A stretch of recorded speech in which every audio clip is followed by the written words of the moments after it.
Hey, this is Benjamin from Asamby Consulting. Welcome to episode 14 of our video series Scaling from Within. And today, as in the last episode, we want to discuss root cause analysis tools, so tools that help you to understand underlying problems in your processes, right? So you have a result you're not happy with. How do you find out what went wrong? So root cause analysis tools is the overall topic, and we're going to look at the cause and effect matrix today.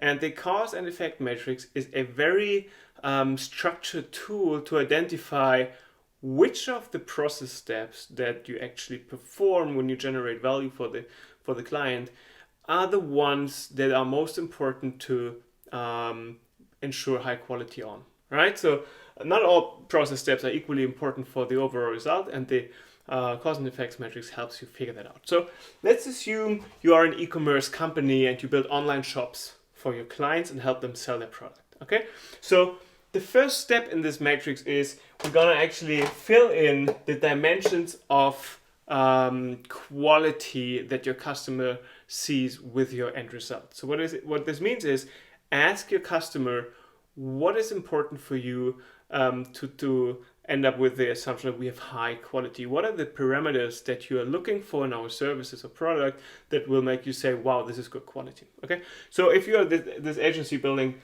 online shops for clients, there could be 3 dimensions here, and we write them down here.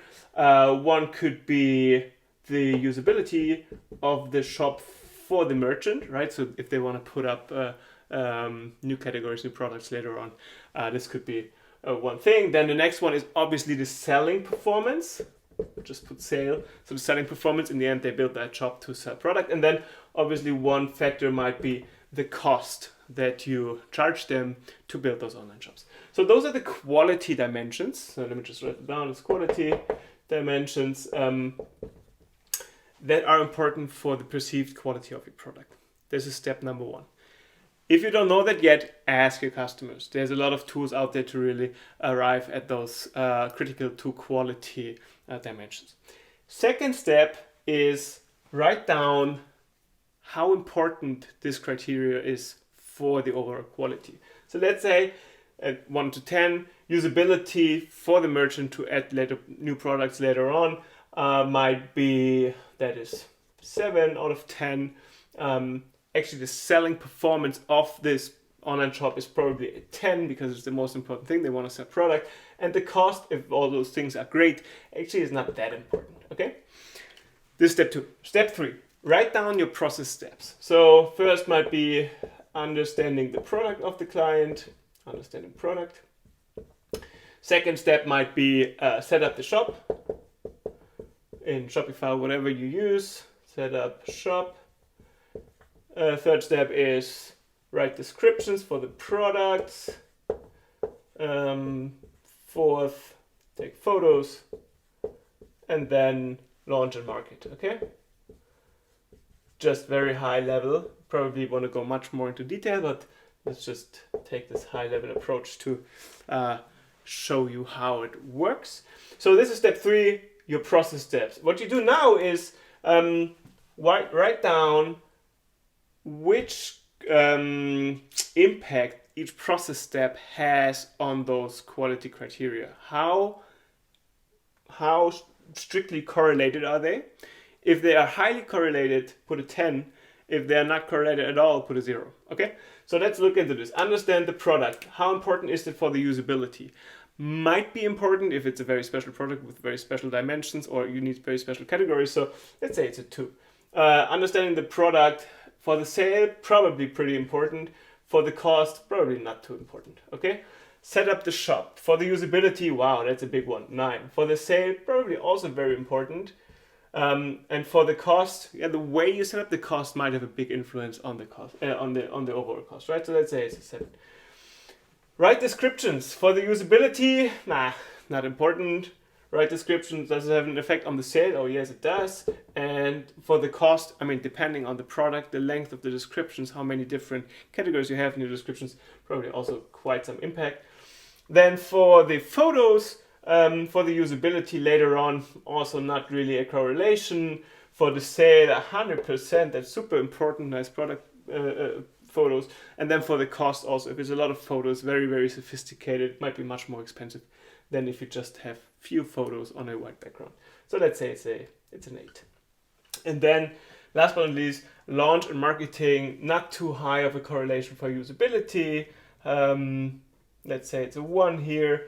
For the sale, probably pretty high, 9. And for the cost, might be a considerable cost factor in the overall bill.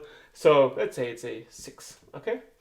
So now that you have graded all your process steps with regards to how strongly they influence those quality dimensions here at the top, what you do next is you multiply those things, okay? You multiply the products of the weighting with the correlation. So let's say for the understanding the process is 2 times 7 is 14, 8 times 10 is 80, and 1 times 5 is 5. So we have 85, that is plus 14, that is 99, okay? So this is 1, then 9 times 7 is 63, plus 90 is 153, plus 7 of 153, 188, and so on and so forth. So this one is 70, 30 is 100, this one is 140, and this one is launch and marketing is 7, 90, 97, and then plus 30 is 127. Okay,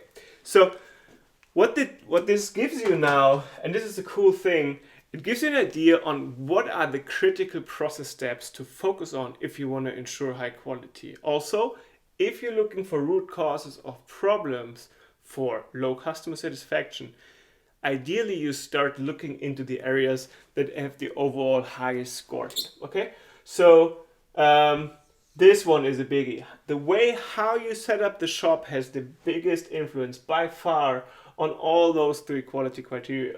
Also, the photos are a big one, and then last but not least, how you launch it. So if you're looking for quality problems because of poor customer reviews or unsatisfied customers, those in this sequence would be the process steps to focus on first.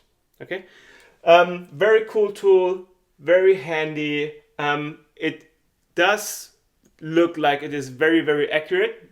Don't be fooled by that. It is not. It depends on the numbers you put in, but without having data available, it gives you a very good first glance on where to dig deeper. Okay.